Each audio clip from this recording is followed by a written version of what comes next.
and he's an osteopath. And he has a technique called the harmonics. You were filming Paul? No, okay. You've gone left, okay. So if you're looking at the shoulder, then if I just show you this technique, you can obviously left a little bit more. So the arm clears the gap, and with your thumb and finger, just hold on to that wrist. But it's them. Not everybody relaxes, and you know if you relax, the weight of the arm is surprisingly heavy. And if you just watch my fingers and thumb here, I'm almost like controlling how much she moves that shoulder by my ring finger, if you like. So I'm just doing that movement. But sometimes I'm almost like play with which one I'm moving on. So you can see my little fingers moving, sort of that movement there. So I can almost like rock with one, or I can do that finger. And I'm almost using my thumb to rock it back this way. So I can just sort of control the movement of side to side by doing that. But she's relaxing quite well. But I can also increase a bit of movement by using the movement of push. Can you see that? But it's only pushing one way. I'm not push, push, push, push. It's a rocking between one and the other. And the same for this one. So this is a side-to-side movement, or abducting. So then I'm going to go into a rotation. So the small movement of rotation, and I can go back to side, or abducting. And then I can go the other way. So think about the ball in the socket. It's a synovial joint. And if you have any sort of pathology in the shoulder, then by trying to secrete fluid, because that's what you're trying to do, you're trying to warm up the joint, but trying to get that joint moving. It looks like it doesn't do that much, but it's surprisingly very effective and surprisingly quite relaxing. These fingers are feeling around the front of the shoulder, these fingers are doing. So this is doing, this is feeling. So I can feel the humeral head, and what I tend to do is, sometimes with my eyes closed, I can feel more, so I can feel the greater tubercle where my fingers are there, and the lesser tubercle. I can feel it clicking under my fingers there.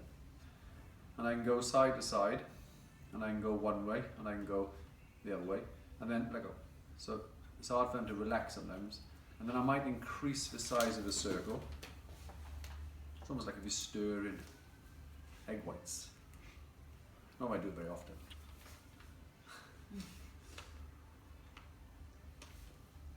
Mind you, I'm thinking about going on the baking show. Not really. There's no near good enough. So I can go side to side and around in the motion. I could almost do like a figure of eight. You see that? So I can almost like look up. So I can come into a figure of eight motion, and back to. And then I can increase the size. I can go the other way. You okay, lad? Feels okay? Yeah. As I said, it doesn't look like you're doing that much, but for shoulders, it's actually quite nice to increase that harmonic movement. But it's called a harmonic sort of technique.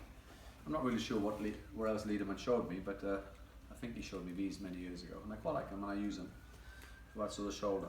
But you'd be amazed how much your arm will ache just by holding there up, and you've got a light arm. But just to recap on some stuff we've done, we could from there, it almost leads me, once I've done that, it almost leads me into a little bit of traction, just into a passive sort of like encouragement of the next rotation there. Can you see that? So a little bit of traction. And then from there I can always add in an MET again. So from there, pull your arm this way. So push up, up, up. So you can just fire up the muscle for 10 seconds and relax, let go. A little bit of traction, a bit of a wiggle, just try to encourage that. But you don't have to do it 3 times now. You can come in and a little bit of traction and come in that way. So a little bit stiff at the end, so just slowly push your arm this way. It's almost done sort of dynamically. I mean, rather than doing it static and hold, we're almost trying to encourage movements in one go. Then we come back to another harmonic technique. From there we can come into the sort of like lengthening of the pecs. We can come in and check. So from there, push your arm up. And relax, let go. So we can just come in and change it. We can almost like change the angles coming through, or we can come into this one, hold mine. Yeah, and then I can come in that way and lock in. So we can come in and play into that area. Remember, the neck is involved in the shoulder is involved in the neck. So when you are treating the shoulder, it naturally makes sense. This is not a neck course or a shoulder a treatment of the neck, but if you come just around this side now, okay? I'm not going to do any manipulations or anything, even though in reality I would. But I would just make sure that the joints in the neck, they move okay. This is just my way of assessing that sort of thing. And then I'm just testing end range of the neck coming in from there. This is testing C2 or C1, 2. And then from there I can sort of like just stretch out a bit of a traps coming in this sort of area. I can almost mobilize C1 and C2 coming in. Push your head back into my hands, please. So you can activate the paraspinal as an extension, relax. And I can lengthen out of the levator, which affects the shoulder, as you know. So I can do that. I can come in, push up on your left shoulder, and relax. So I can lengthen through the left traps, push up on your right. It's a little bit quicker than I normally would do it, because we contract for 10 seconds, and then we would lengthen and hold for 25 at the end. But we'd have to include a little bit into the neck and the shoulder girdle, things like that. Have a lie on your side, facing that way. So some of this is recapping, but some of it is new. So from there, remember, bring the shoulder back and down. You can almost like control this now. So I can control that. From there, if you think about what we can do, you think, well, what can you do from there? If you push your arm forward for 10 seconds, if you think, well, that's not working, push your arm back. So it doesn't really matter which way you push. Don't worry about it too much. Think, is it PIR or right? Don't worry about it. Just push one way if it works, follow if it doesn't work, contract the other way, relax. And now you're doing an MET to improve that movement. Come up into side. If there's a bind, say, push your arm down. So my patient is adducted. So that's contracting the adductors, telling the abductors to relax. Relax, and then you can come into glide down, and then you can almost like play around with just that gliding at the end from there.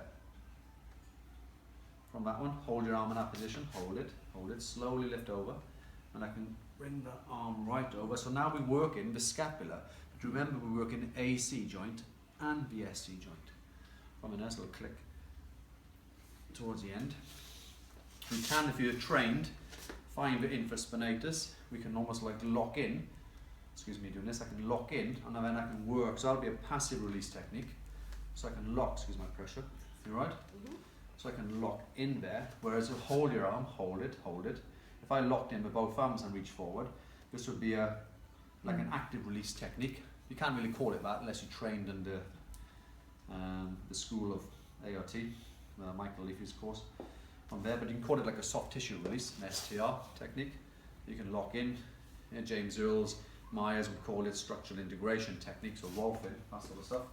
It's all sort of similar. Have a line in front now. I just want to show you variations. Let's maybe use a face hold unless you want to. Yeah, if that's okay. Now with the arm hanging, let the arm just hang. So from there we can almost like, you can see where I've been working. So you can almost like work. Remember, I've got no oils or creams. You can just change working through fingers around the trigger pointed area. We've got a little tender point in this minor infraspinatus sort of area in here. We can come in working through the lat area. We can do this technique where, can you see with my leg in that position, I can use my leg. Can you see I can lever it up? Can you see that? So I can lever and work the anterior shoulder here.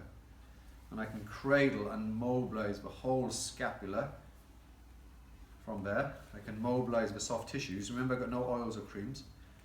I can work through into that traps. I can work into that rhomboid. I can adjust ribs from here if I wanted to, from these little mobilizing techniques. You can work into the deltoid. You can work into the supraspinatus, just in this sort of supraspinous fossa in that area, because with the arm abducted, the muscle tendon junction shows itself, so we can work in. From there, it looks weird. So you can grip the hand with your legs. Now if you watch my hands, I can come anteriorly. From there, if you watch this one, I can do APPA gliding on the humeral head. From there, I can do inferior superior glide. I can do a whole circumductiotrital movement of the scapula, which works AC-SE joints. And I can do all that with traction. So I can traction and glide, glide, glide. So I can do all those techniques with traction. Okay, so you can work all the way through it. You can do a little bit of rotation mid-ribs, on the soft tissues, because remember T-spine is involved in the shoulder, C-spine is involved in the shoulder. So you can't really treat this without thinking about all its interconnections and stuff like that. And I think that'll do on that one. Any questions on us?